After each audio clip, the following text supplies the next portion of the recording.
एकदम से क्यों मैच बंद करवाना पड़ा? मैच बंद सर इसलिए करवाना पड़ा कि हम लोग पठानकोट से मैच देखने के लिए आए थे, तो आज पठानकोट पे एयर स्ट्राइक हुई है, इसलिए पठानकोट की आर्मी ने पाकिस्तान की तरफ से पठानकोट एयर स्ट्राइक हुई है।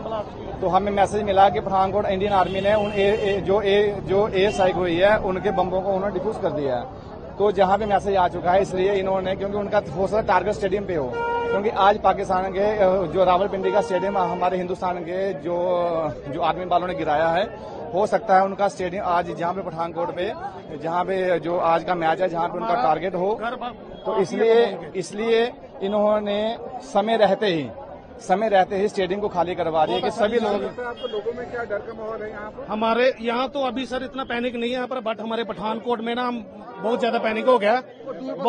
वहाँ पे काफी सारे उन्होंने मिसाइलें वगैरह बम दागे हैं, बट हमारे इंडियन आर्मी ने मुंह तोड़ के जवाब दिया उनका।